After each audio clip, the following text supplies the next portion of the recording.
Now जैसा कि हमने पिछली क्लास में इलेक्ट्रोमैग्नेटिक रेडिएशन पढ़ा, और उसको इलेक्ट्रोमैग्नेटिक रेडिएशन को समझने से पहले हमने दो चीज़ें पढ़ी। First one is particle nature of light, जो न्यूटन ने सबसे पहले दिया, और उसके बेसिस पे जो है लॉ ऑफ रिफ्लेक्शन और रिफ्रैक्शन दोनों फिनोमेना जो है एक्सप्लेन की गई। और उसके बाद जो है सेकंड थ्योरी हमने वहाँ पर पढ़ी है वेव थ्योरी, और वेव थ्योरी किसने दी थी? हाइगन ने दी है। तो वेव थ्योरी की हेल्प से भी हम लोगों ने बहुत सारी फिनोमेना एक्सप्लेन की। हमने उसमें जो है रिफ्लेक्शन और रिफ्रैक्शन को तो एक्सप्लेन किया ही किया, बट इसके अलावा और भी बहुत सारी फिनोमेना, जैसे आपकी इंटरफेरेंस हो गई, डिफ्रैक्शन हो गया, या फिर डिस्पर्शन हो गया, वो सारी फिनोमेना भी हम जो है वेव थ्योरी की हेल्प से हम लोग एक्सप्लेन कर सकते हैं। इसके बाद हम लोगों ने जो है वेव मोशन को समझा और उसकी कैरेक्टरिस्टिक समझे। ठीक है, नाउ देन उसके बाद हमने देखा कि इलेक्ट्रोमैग्नेटिक रेडिएशन क्या होता है और इलेक्ट्रोमैग्नेटिक स्पेक्ट्रम क्या होता है।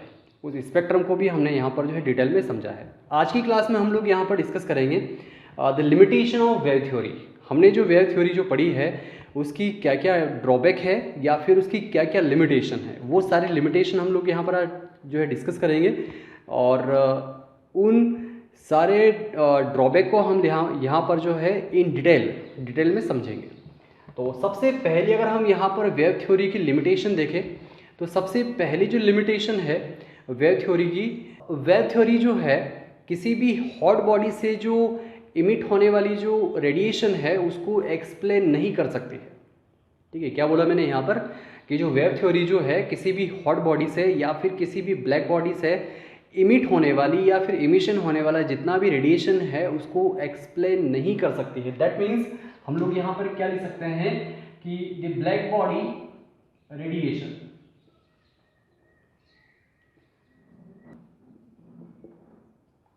ये जो ब्लैक बॉडी रेडिएशन जो है मतलब किसी भी हॉट बॉडी से जो है किस तरीके से जो है रेडिएशन इमिट होता है, that is the phenomena of black body radiation. Now second की अगर हम बात करें, तो अगर कोई भी रे ऑफ लाइट या कोई भी लाइट की पार्टिकल अगर किसी सरफेस पर स्ट्राइक अगर होते हैं, उस केसेस में उस सरफेस के ऊपर से जो है क्या होता है, इलेक्ट्रॉन इजेक्टेड आउट होते हैं। उस सरफेस के ऊपर से इलेक्ट्रॉन क्या होते हैं, निकलने लगते हैं।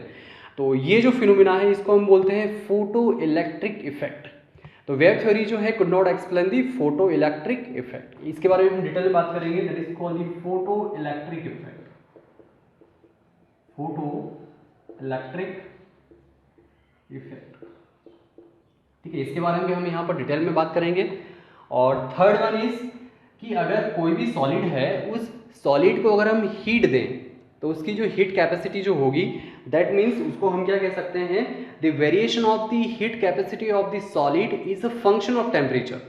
मतलब किसी भी सॉलिड को अगर हम हीट देंगे तो वो टेम्परेचर के ऊपर डिपेंड करती है। ये भी हमें यहाँ पर जो है वेव थ्योरी एक्सप्लेन नहीं कर पाई। तो हम लोग यहाँ पर क्या लिख सकते हैं, the heat capacity of a solid is a function of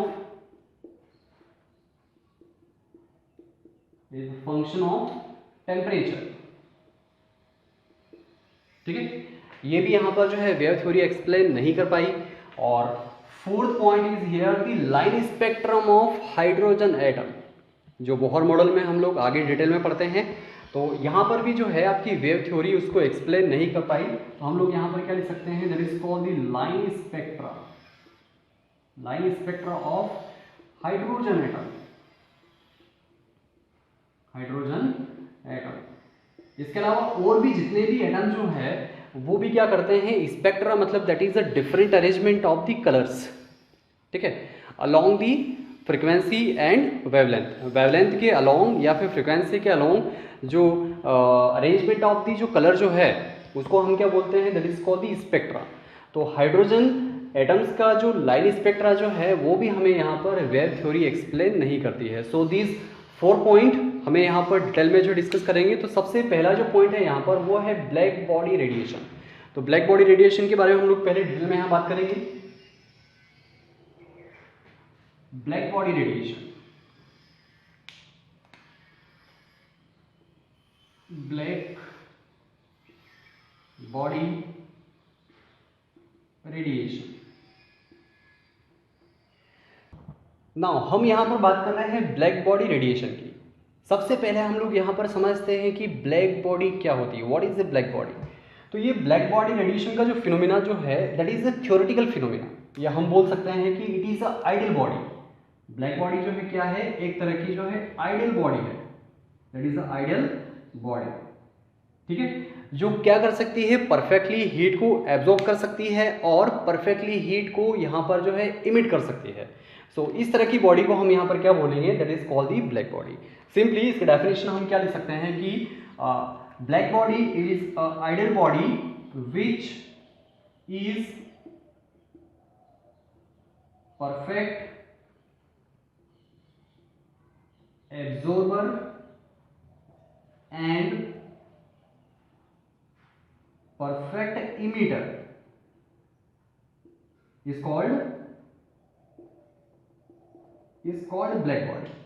ठीक है, तो इस तरीके से हमने यहाँ पर क्या बोला कि एक ब्लैक बॉडी जो है एक तरह की आइडियल बॉडी है जो यहाँ पर क्या कर सकती है, रेडिएशन को परफेक्टली एब्जॉर्ब कर सकती है या फिर परफेक्टली क्या कर सकती है, इमिट कर सकती है। ऐसी बॉडी को हम यहाँ पर क्या बोलेंगे, that is called the black body.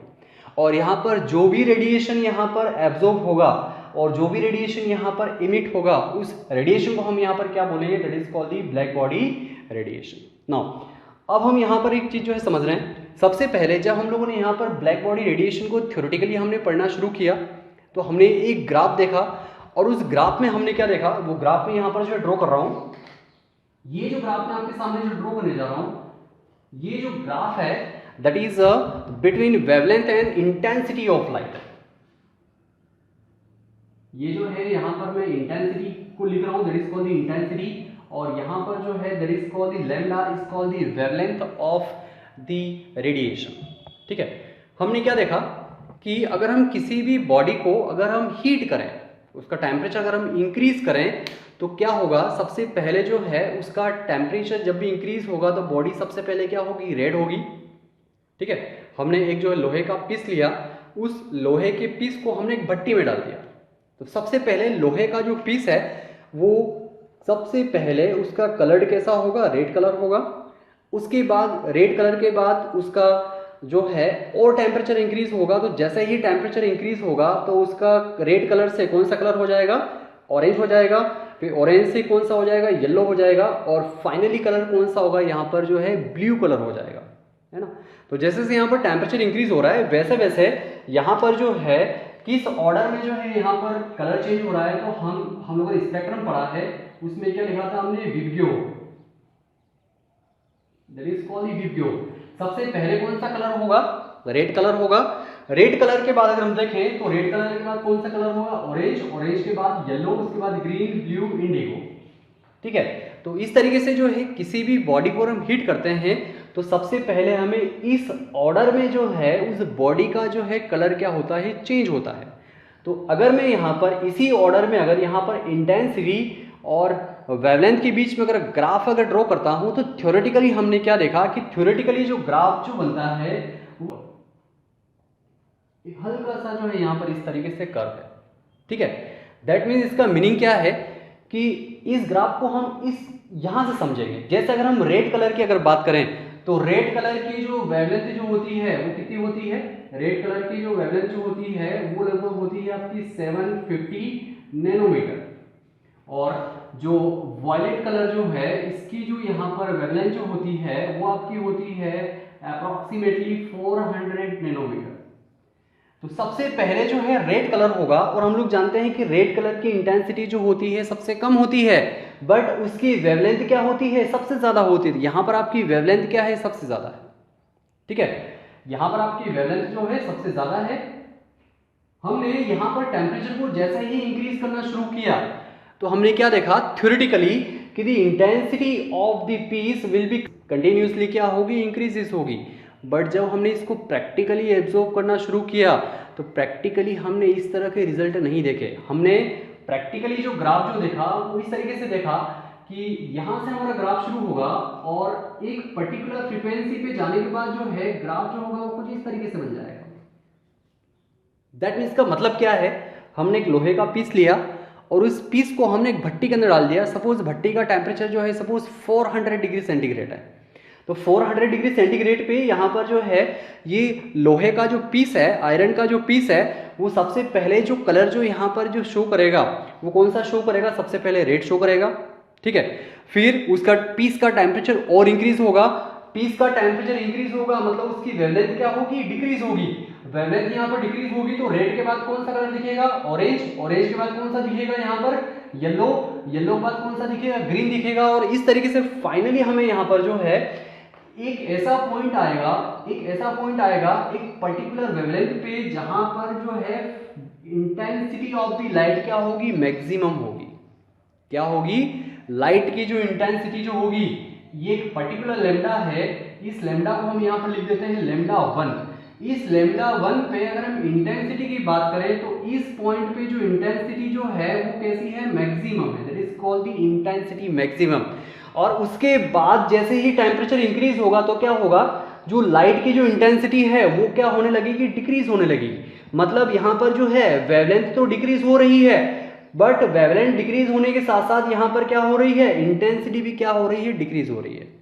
सो ये जो ग्राफ हमने देखा है that is a practically graph, that is a practical, और ये जो ग्राफ है that is a theoretical, that is a theoretical graph. तो इस ग्राफ से हमें क्या पता चला, थ्योरेटिकली हमने यहां पर जब ऑब्जर्वेशन देखा, अगर मैं यहां पर इसके ऑब्जर्वेशन की बात करूं तो हमने थ्योरेटिकली जो है क्या ऑब्जर्वेशन देखा, थ्योरेटिकली हमने यहां पर क्या देखा कि the intensity is depends on the wavelength. मतलब वेवलेंथ जो होगी वो जैसे जैसे यहां पर डिक्रीज होगी, इंटेंसिटी वैसे वैसे क्या होगी, यहां पर इंक्रीज होगी। किस कॉन्सेप्ट में, जब थ्योरेटिकली हमने यहां पर देखा उस केसेस में। हम लोग यहां पर क्या लिख सकते हैं कि intensity is inversely proportional to lambda. मतलब लेमडा यहां पर जैसे जैसे यहां पर जो है डिक्रीज होगा वैसे वैसे इंटेंसिटी ऑफ लाइट क्या होगी, इंक्रीज होगी। ठीक है, सो ये था हमारा थ्योरेटिकल कॉन्सेप्ट। बट जब हमने इसको प्रैक्टिकली देखा, यहां पर जो है जैसे जैसे यहां पर जो है वेवलेंथ डिक्रीज हो रही है, एक कर्व के फॉर्म में यहां पर जो है इंटेंसिटी इंक्रीज हो रही है, बट एक पर्टिकुलर पॉइंट पे जाने के बाद एक पर्टिकुलर पॉइंट पे इंटेंसिटी ऑफ लाइट क्या होगी, मैक्सिमम होगी। और उसके बाद जो है इंटेंसिटी क्या हो रही है, यहां पर कंटिन्यूअसली जो है डिक्रीज हो रही है। दैट मीन्स हम अगर यहां पर प्रैक्टिकली अगर बात करें तो प्रैक्टिकली जो है हम यहां पर क्या बोल सकते हैं कि intensity of the light is not depends on it's wavelength. इसकी वेवलेंथ के ऊपर भी कभी भी डिपेंड नहीं करेगी, क्योंकि अगर हम यहाँ पर एक पर्टिकुलर टेम्परेचर के लिए हमने यहाँ पर जो है ये ग्राफ जो है ड्रॉ किया है, हमने भट्टी का टेम्परेचर सपोज यहाँ पर 400 डिग्री सेंटीग्रेड रखा है। कितना रखा है, T1 सपोज हमने कितना लिया यहाँ पर, T1 is equal to 400 degree centigrade.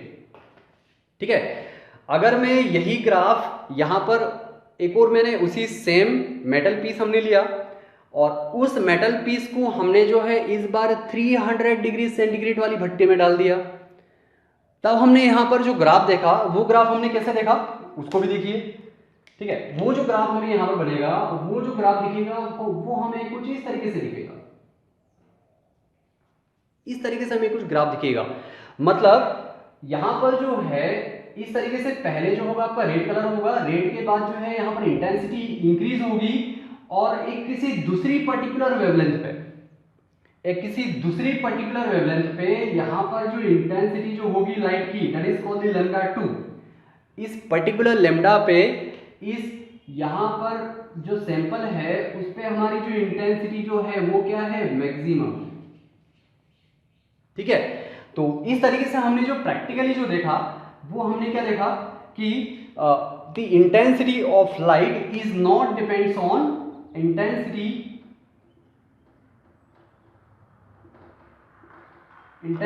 Of light is not dependent on wavelength, that means lambda. ठीक है, तो हमेशा यहाँ पर जो है इंटेंसिटी जो होगी वो किसके ऊपर डिपेंड करेगी, वो यहाँ पर डिपेंड करेगी कि यहाँ पर जो बॉडी है उसने कितनी अमाउंट ऑफ हीट जो है एब्जॉर्ब की है। उसके ऊपर यहाँ पर डिपेंड करेगी। क्या लिख सकते हैं कि दी एनर्जी ऑफ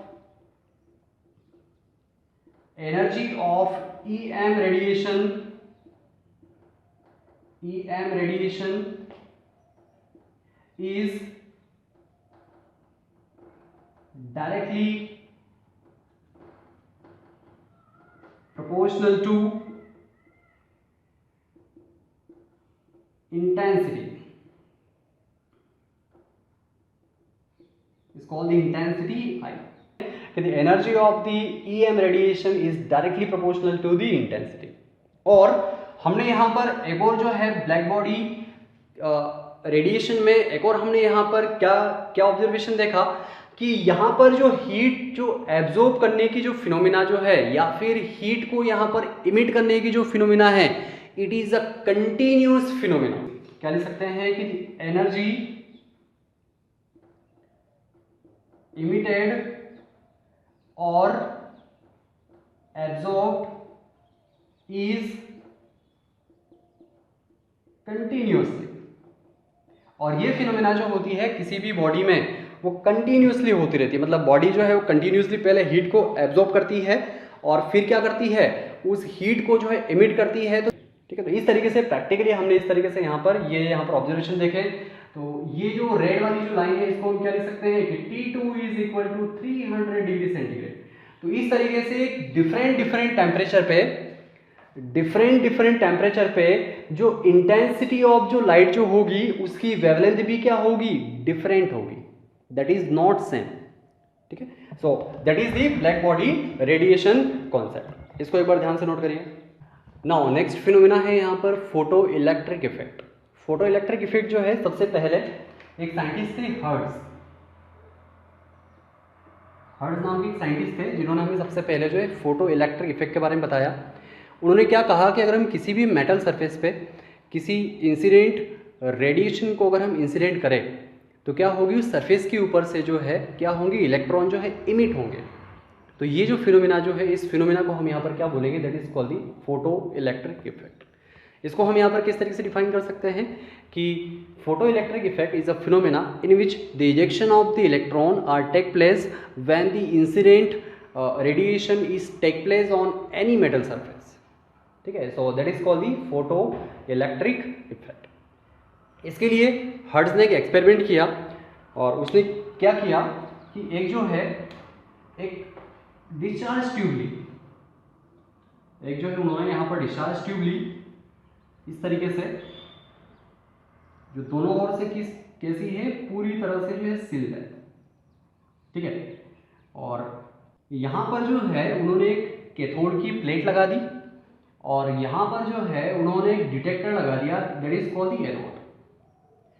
और इस कैथोड को जो है यहाँ पर एक बैटरी की टर्मिनल से उन्होंने जोड़ दिया। ठीक है, यहाँ पर एक बैटरी का जो टर्मिनल है उसे उन्होंने जोड़ दिया और यहाँ पर जो है उन्होंने बीच में एक इस सर्किट के अंदर जो है एक तरह का करंट फ्लो होगा, तो उसको मेजर करने के लिए उन्होंने बीच में यहाँ पर एक अमीटर लगा दिया, that is called the ammeter या गैलोमीटर। ठीक है, ये वाला टर्मिनल यहाँ पर नेगेटिव है, ये वाला जो है यहाँ पर पॉजिटिव है, और ये वाला अगर नेगेटिव है तो ये वाला भी क्या होगा, यहाँ पर नेगेटिव होगा, और जिसे हम क्या बोलते हैं, cathode, that is called the cathode. और ये वाला जो है यहाँ पर पॉजिटिव है, तो इसको हमने यहाँ पर बोला that is called the anode. ठीक है, अब हमने यहाँ पर क्या किया, हमने एक सिंपल सा अरेंजमेंट यहाँ पर किया कि ये जो कैथोड, ये यहाँ पर हमने जो कैथोड जो यूज़ किया है, इस कैथोड को हमने एक ऐसे मेटल से जो है कोटेड कर दिया जिससे इलेक्ट्रॉन जो है बहुत इजीली क्या हो जाए, इजेक्ट आउट हो जाए। दैट मीन्स ऐसे कौन कौन सी मेटल हो सकती है, तो सिंपली आपकी जो एल्कली मेटल जो होती है, सिंपली अगर हम एल्कली मेटल की अगर बात करें तो एल्कली मेटल जो होती है उनकी जो आयोनाइजेशन जो एनर्जी होती है, आयोनाइजेशन एनर्जी वो सबसे कम होती है। जो एल्कली मेटल जो होती है उनकी आयोनाइजेशन एनर्जी सबसे कम होती है। आयोनाइजेशन एनर्जी का मीनिंग क्या है कि the minimum energy required to eject out the electron from the surface. ठीक है, दैट मीन्स किसी भी सरफेस से इलेक्ट्रॉन को निकालने के लिए कम से कम लगने वाली एनर्जी, उसे हम क्या बोलेंगे, that is called the ionisation energy. और ऐसी जो मेटल जो होगी उन मेटल को हम क्या बोलेंगे, एल्कली मेटल। तो एल्कली मेटल कौन कौन सी हो सकती है, सिंपली अगर हम बात करें तो लिथियम, सोडियम, पोटेशियम, रुबिडियम और सीजियम। दैट मीन्स ये जितनी भी एस ब्लॉक, फर्स्ट वाला जो एस ब्लॉक है उसके अंदर की जितनी भी मेटल्स है that is called the alkali metal. और इन सब की सब एल्कली मेटल्स की अगर देखें तो इनकी आउटर मोस्ट शेल में जो है कितना इलेक्ट्रॉन होता है, सिर्फ एक इलेक्ट्रॉन होता है। तो एक इलेक्ट्रॉन को जो है इजेक्ट आउट करना, उसको बाहर निकालना जो है बहुत ही क्या है, ईजी है। मतलब उसके लिए जो आयोनाइजेशन एनर्जी जो होगी वो क्या होगी, मिनिमम होगी। क्या होगी यहाँ पर, मिनिमम होगी। ठीक है, सो इसलिए हमने यहाँ पर जो कैथोड है, इस कैथोड को इन सारी मेटल में से किसी भी एक मेटल से हमने क्या कर दिया, यहाँ पर जो है उसको कोटेट कर दिया। तो हमने यहाँ पर कोटेट जो किया है वो सपोज किससे किया है, हमने यहाँ पर सीजियम से किया है। सीजियम से हमने क्यों किया, क्योंकि सीजियम जो है पूरा पीरियोडिक टेबल में अगर हम देखें तो सीजियम की जो आयोनाइजेशन एनर्जी जो होती है वो सबसे कम होती है। मतलब इस मेटल से जो है हम इलेक्ट्रॉन को बहुत ईजिली क्या कर सकते हैं, इजेक्ट आउट कर सकते हैं।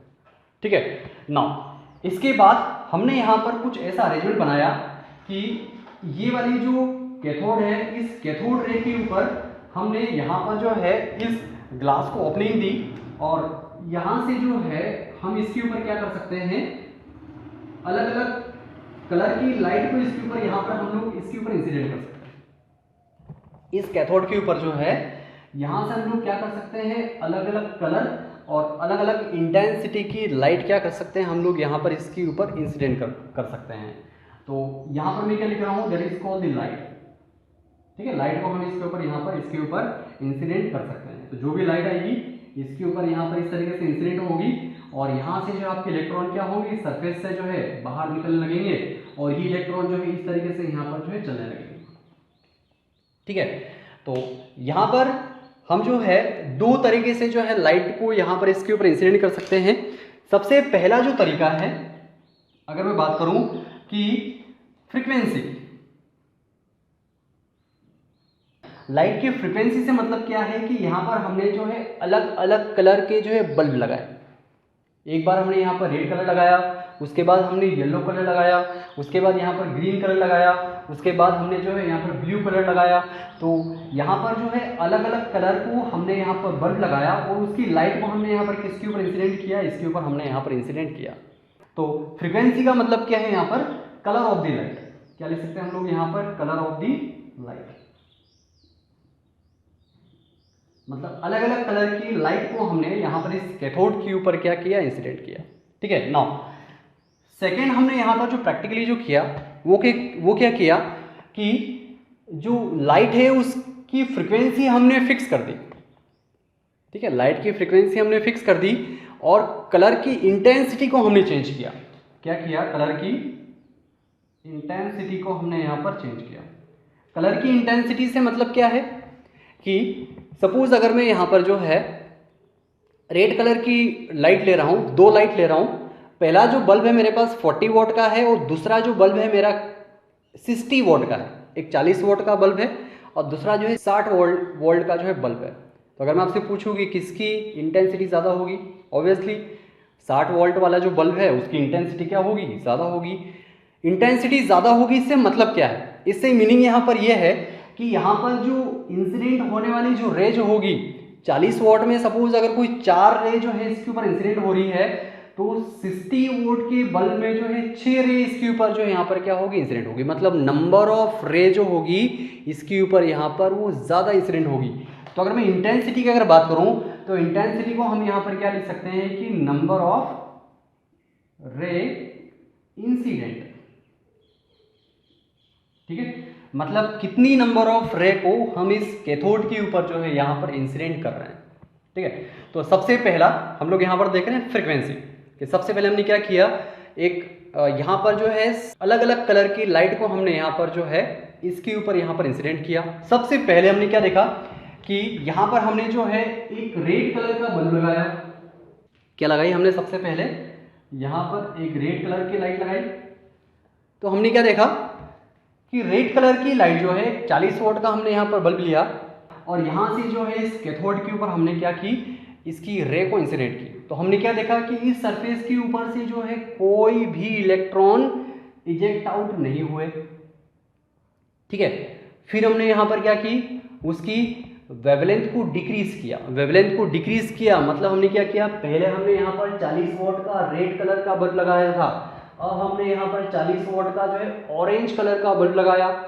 ठीक है, कल हमने यहाँ पर फ्रीक्वेंसी तो हमारी कितनी है, फ्रीक्वेंसी हमने यहाँ पर क्या कर दी है, यहाँ पर फ्रीक्वेंसी को हमने थोड़ा सा बढ़ा दिया है, मतलब वेवलेंथ को क्या कर दिया है, हमने थोड़ा सा कम कर दिया है। फिर हमने देखा जब हमने यहाँ पर ऑरेंज कलर का जब बल्ब लगाया तब भी हमने क्या देखा कि इस सरफेस के ऊपर से कोई भी इलेक्ट्रॉन जो है यहाँ से बाहर नहीं गया। ठीक है, फिर हमने और थोड़ा सा चेंज किया। इस बार हमने क्या किया, यहाँ जो है एक येलो कलर की जो है 40 वोल्ट का बल्ब लगा दिया। इंटेंसिटी को हम चेंज नहीं कर रहे, इंटेंसिटी कैसी है, फिक्स है। हम यहाँ पर चेंज क्या कर रहे हैं, फ्रीक्वेंसी को चेंज कर रहे हैं या फिर वेवलेंथ को चेंज कर रहे हैं। हमने यहाँ पर कम वेवलेंथ की लाइट जो है यहाँ पर लगाई, तो हमने क्या देखा, यहाँ पर जैसे हमने येलो कलर की लाइट लगाई तो हमने क्या देखा कि ये जो सीजियम की जो सरफेस है, इस सरफेस के ऊपर से जो है इलेक्ट्रॉन जो है जंप होकर कहाँ पे आ गया, यहाँ पर बाहर आ गया। ठीक है, और हमने क्या देखा कि एक और इलेक्ट्रॉन जो है यहां से भी जंप होके इस तरीके से बाहर आ गया। अब हमने क्या किया, पहले हमने येलो कलर का जो है 40 वोल्ट का बल्ब लगाया, इंटेंसिटी को चेंज नहीं कर रहे हैं, किसको चेंज कर रहे हैं, वेवलेंथ को चेंज कर रहे हैं। हमने वेवलेंथ और चेंज कर दी, हमने ग्रीन कर दी। ठीक है, हमने ब्लू लगा दिया। हमने यहाँ पर जैसे ही ब्लू कलर का बल्ब लगाया, हमने यहाँ पर जैसे ही ब्लू कलर का बल्ब लगाया तो हमने क्या देखा, यहाँ से जो है बहुत सारे इलेक्ट्रॉन जो है इस सरफेस से बाहर आने लग गए। इस सरफेस से बहुत सारे इलेक्ट्रॉन जो है बाहर आने लग गए। ठीक है, और ये इलेक्ट्रॉन जो है धीरे धीरे जो है इस तरीके से आगे बढ़ने लग गए। ये इलेक्ट्रॉन कैसे हैं, इनके ऊपर किस तरह का चार्ज है, नेगेटिव चार्ज है, और ये नेगेटिव चार्ज वाले इलेक्ट्रॉन जो है इस तरीके से यहाँ पर आगे बढ़ रहे हैं। और ये इलेक्ट्रॉन यहाँ पर जैसे ही इस एनोड के ऊपर जाएंगे, तो एनोड कैसा है, पॉजिटिव है, तो इलेक्ट्रॉन क्या करेंगे, इस सर्किट के अंदर जो इस तरीके से फ्लो करेंगे। यहाँ पर जो गैलोनमीटर जो लगा रखा है, इस गैलोनमीटर से यहाँ पर जैसे ही चार्जेस फ्लो होंगे, ये गैलोनमीटर क्या करेगा, यहाँ पे डिफ्लेक्ट होने लग जाएगा। मतलब इसका मतलब क्या है कि यहाँ पर इलेक्ट्रॉन क्या हो रहे हैं, फ्लो हो रहे हैं।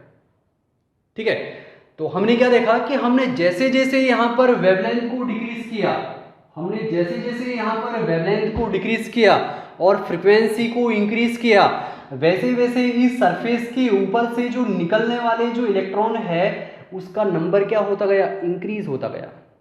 यहाँ पर जो है सबसे पहले फ्रीक्वेंसी की अगर हम ऑब्जर्वेशन की बात करें तो हमने क्या देखा कि एक किसी पर्टिकुलर फ्रीक्वेंसी की लाइट अगर हम यहाँ पर इंसिडेंट करेंगे तभी इस सरफेस के ऊपर से क्या होंगे, इलेक्ट्रॉन क्या होंगे, इजेक्ट आउट होंगे। वो जो पर्टिकुलर फ्रीक्वेंसी है, उस पर्टिकुलर फ्रीक्वेंसी को हमने यहाँ पर क्या नाम दिया, that is called the threshold frequency. क्या बोला, that is called the threshold frequency. ये थ्रेशोल्ड फ्रीक्वेंसी को हम यहाँ पर जो है म्यू नॉट से डिनोट करते हैं। तो थ्रेशोल्ड फ्रीक्वेंसी क्या होगी, ये हर मेटल की जो थ्रेशोल्ड फ्रीक्वेंसी जो होती है वो अलग अलग होती है। मतलब इट इज एक पर्टिकुलर फ्रीक्वेंसी जिसके ऊपर से क्या हो रहे हैं, आपके इस सरफेस से इलेक्ट्रॉन क्या हो रहा है, इजेक्ट आउट हो रहा है। उस फ्रीक्वेंसी को हम यहाँ पर क्या बोलेंगे, that is called the threshold frequency. इस फ्रीक्वेंसी को हम जो है क्रिटिकल फ्रीक्वेंसी के नाम से भी जानते हैं।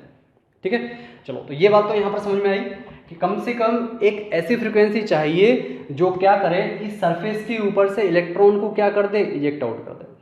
ठीक है ना। अब दूसरा हमने यहाँ पर दूसरा एक्सपेरिमेंट किया, वो हमने यहाँ पर क्या किया, अब हमने जो है पहले हमने सारे के सारे बल्ब कौन से लिए थे, 40 वोल्ट के। ठीक है, हमने किसको चेंज किया था, हमने यहाँ पर जो उसकी वेवलेंथ को डिक्रीज किया था और फ्रीक्वेंसी को इंक्रीज किया था। अब हम यहाँ पर क्या क्या करने जा रहे हैं, अब हम यहाँ पर जो है इंटेंसिटी को चेंज करेंगे। अभी हमने फ्रीक्वेंसी को चेंज किया, अब हम यहाँ पर इंटेंसिटी ऑफ लाइट को चेंज करेंगे। इंटेंसिटी ऑफ लाइट को हम कैसे चेंज करेंगे, intensity of light that means पहले हमने 40 वोल्ट का बल्ब लिया था, अब हम यहाँ पर जो 60 वोल्ट का बल्ब ले रहे हैं। तो पहले मैंने यहाँ पर जो है सपोज यहाँ पर जो है एक 40 वोल्ट का जो है येलो कलर का जो है बल्ब लिया, तो यहां पर हमने क्या देखा कि इसकी सरफेस के ऊपर से जो है कुछ इलेक्ट्रॉन जो है इजेक्ट आउट हो रहे हैं। ठीक है, हमने जो है जब यहां पर 60 वोल्ट का बल्ब लिया, 60 वोल्ट का येलो कलर का जब बल्ब लिया, येलो कलर का मतलब क्या है कि इसकी फ्रीक्वेंसी क्या है, इसकी फ्रीक्वेंसी जो है वो सेम है, कलर सेम है मतलब फ्रीक्वेंसी सेम है। ठीक है, तो हमने यहां पर जैसे ही 60 वोल्ट का बल्ब लिया तो हमने क्या देखा कि इस सरफेस से जो निकलने वाले जो नंबर ऑफ इलेक्ट्रॉन है वो क्या हो गए, इंक्रीज हो गए। मतलब यहां पर हमने क्या देखा कि जैसे ही हमने इंटेंसिटी को इंक्रीज किया, टू इंक्रीज इंटेंसिटी की number of electron eject out और मोर। ठीक है, मतलब जो नंबर ऑफ इलेक्ट्रॉन जो यहां पर इस सरफेस से जो इजेक्ट आउट हुए वो ज्यादा होने लग गए। ठीक है, हमने इसको और बढ़ा दिया, हमने येलो कलर का जो बल्ब जो लिया था उसका हमने यहां पर इंटेंसिटी और बढ़ा दिया। अब हमने यहां पर कितना ले लिया, 80 वोल्ट का येलो कलर का बल्ब ले लिया, मतलब हमने इंटेंसिटी को क्या कर दिया, और बढ़ा दिया। तो हमने यहां पर क्या देखा कि पहले जो है 40 वोल्ट में सपोज यहां से जो है 4 इलेक्ट्रॉन बाहर हो रहे थे, 60 वोल्ट में जो है 6 इलेक्ट्रॉन बाहर हो रहे थे, यहां पर जो है 80 वोल्ट में जो है यहां पर 8 इलेक्ट्रॉन बाहर हुए, और ये सारे के सारे इलेक्ट्रॉन जो है एक ही वेलोसिटी से यहां पर इस तरीके से आगे बढ़ रहे हैं, सेम वेलोसिटी से क्या हो रहे हैं, यहां पर आगे बढ़ रहे हैं। बट अगर मैं यहां पर एक ग्राफ ड्रॉ करना चाहूं, किसके लिए, यहां पर इंटेंसिटी ऑफ लाइट और वेलोसिटी का मतलब क्या है, यहां पर इन इलेक्ट्रॉन की काइनेटिक एनर्जी। तो अगर मैं यहां पर एक ग्राफ ड्रॉ करना चाहूं, अगर मैं यहां पर काइनेटिक एनर्जी और इंटेंसिटी, तो यहां पर क्या होगा, दैट मीन्स हमने क्या बोला कि इंटेंसिटी को हमने इंक्रीज किया बट काइनेटिक एनर्जी में जो है कोई भी चेंज नहीं हुआ। काइनेटिक एनर्जी का मतलब यहाँ पे क्या है, that is the velocity of the particle. तो यहाँ पर जो है वेलोसिटी में कोई भी चेंज नहीं है, मतलब काइनेटिक एनर्जी क्या है, सेम है। तो ग्राफ जो बनेगा वो कैसा बनेगा, हमेशा स्ट्रेट बनेगा। ठीक है, मतलब इसका मतलब क्या है कि इंटेंसिटी को हम यहाँ पर क्या कर रहे हैं, इंक्रीज कर रहे हैं, बट काइनेटिक एनर्जी क्या है, कॉन्स्टेंट है, there is no change in kinetic energy. अब हम यहाँ पर देखने जा रहे हैं कि फ्रीक्वेंसी को अगर हम चेंज करते हैं तब यहाँ पर जो है काइनेटिक एनर्जी में क्या चेंज होता है। तो हमने यहाँ पर क्या देखा कि जब हमने सबसे पहले रेड कलर की लाइट ली थी, है ना, 40 वोल्ट का बल्ब हमने फिक्स कर दिया, वॉट को चेंज नहीं कर रहे हैं। फ्रीक्वेंसी के केस में हमने इंटेंसिटी को कांस्टेंट कर दिया, इंटेंसिटी को कांस्टेंट कर दिया मतलब हम यहाँ पर बल्ब का कलर चेंज करेंगे। ठीक है, बल्ब का वॉट जो है वो हम चेंज नहीं करेंगे। तो सबसे पहले जब हमने यहाँ पर रेड कलर का 40 वोल्ट का बल्ब लगाया था तब हमने क्या देखा था कि यहाँ से कोई भी इलेक्ट्रॉन इजेक्ट आउट नहीं हुआ। उसके बाद हमने जो है ऑरेंज कलर का बल्ब लगाया तब हमने क्या देखा कि उस केसेस में भी कोई भी यहाँ से इलेक्ट्रॉन इजेक्ट आउट नहीं हुआ। जब हमने यहाँ पर येलो कलर का बल्ब लगाया तब हमने क्या देखा, 40 वोल्ट का येलो कलर का जैसे ही बल्ब लगाया तो यहाँ से जो है इलेक्ट्रॉन क्या हो गए, इस सरफेस से जो है इजेक्ट आउट हो गए। मतलब इसका मतलब क्या है कि कम से कम उसको एक ऐसी फ्रीक्वेंसी चाहिए जो क्या करे, इस सरफेस से इलेक्ट्रॉन को बाहर कर दे, और उस फ्रीक्वेंसी को हमने यहाँ पर क्या कहा, that is called the threshold frequency. तो अगर मैं यहाँ पर फ्रीक्वेंसी एक और ग्राफ में बना रहा हूं, अगर मैं यहाँ पर जो है फ्रीक्वेंसी और काइनेटिक एनर्जी में अगर मैं यहाँ पर ग्राफ अगर बनाता हूँ तो हमने क्या देखा कि हम यहाँ पर जैसे जैसे यहाँ पर फ्रीक्वेंसी को बढ़ाएंगे, जैसे जैसे हम लोग यहाँ पर फ्रीक्वेंसी को बढ़ाएंगे, यहाँ पर इस ओर चले तो मतलब फ्रीक्वेंसी क्या हो रही है, इंक्रीज हो रही है। और एक पर्टिकुलर फ्रीक्वेंसी के मतलब अगर मैंने येलो के ऊपर देखा तो येलो के ऊपर जो है जाने के बाद जो है क्या हुए, इस सरफेस के ऊपर से जो है इलेक्ट्रॉन इजेक्ट आउट होने शुरू हुए। तो हमने यहाँ पर जैसे ही यहाँ पर फ्रीक्वेंसी को बढ़ाया, अभी भी काइनेटिक एनर्जी कितनी है, इलेक्ट्रॉन की काइनेटिक एनर्जी कितनी है, 0 है। और एक पर्टिकुलर फ्रीक्वेंसी पे जाने के बाद जो है यहाँ पर काइनेटिक एनर्जी क्या हो रही है, इंक्रीज हो रही है। फटाक से यहाँ से एक इलेक्ट्रॉन निकल के बाहर आ गया, ठीक है। और ये जो फ्रीक्वेंसी जो है, इस फ्रीक्वेंसी को हमने यहाँ पर क्या बोला, that is called the critical frequency या फिर थ्रेशोल्ड फ्रीक्वेंसी, ठीक है। नाउ अब अगर मैं यहाँ पर और फ्रीक्वेंसी को अगर इंक्रीज करूंगा तो कम से कम हमें जो है यहाँ पर इस सरफेस से इलेक्ट्रॉन को निकालने के लिए कम से कम इतनी फ्रीक्वेंसी तो हमें चाहिए ही चाहिए, ठीक है। अब अगर इलेक्ट्रॉन को अगर यहाँ से आगे अगर मूव करना है तो इसके लिए हमें जो है और ज़्यादा फ्रीक्वेंसी चाहिए। मतलब अगर हमने यहाँ पर और फ्रीक्वेंसी को इंक्रीज किया, येलो के बाद हमने 40 वोल्ट का जो है ब्लू कलर का बल्ब लगाया, तो हमने क्या देखा कि इतनी ही फ्रीक्वेंसी पे यहाँ पर जो है इलेक्ट्रॉन क्या हुए, बाहर हुए। और ये इलेक्ट्रॉन जो है जैसे हमने फ्रीक्वेंसी बढ़ाई तो इलेक्ट्रॉन क्या हुए, आगे जो है यहाँ पर इस डायरेक्शन में मूव करने लगे।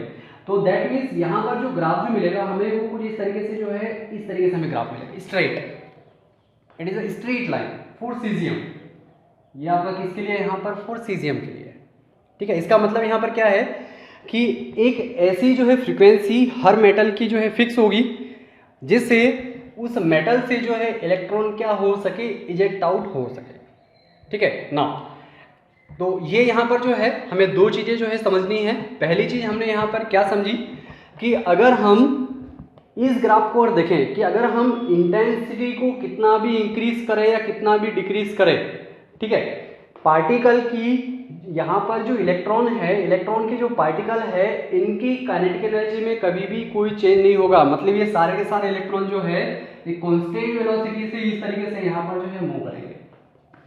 और अगर हमें इनकी वेलोसिटी को इंक्रीज करना है तो वेलोसिटी को इंक्रीज करने के लिए क्या जरूरी है, फ्रीक्वेंसी।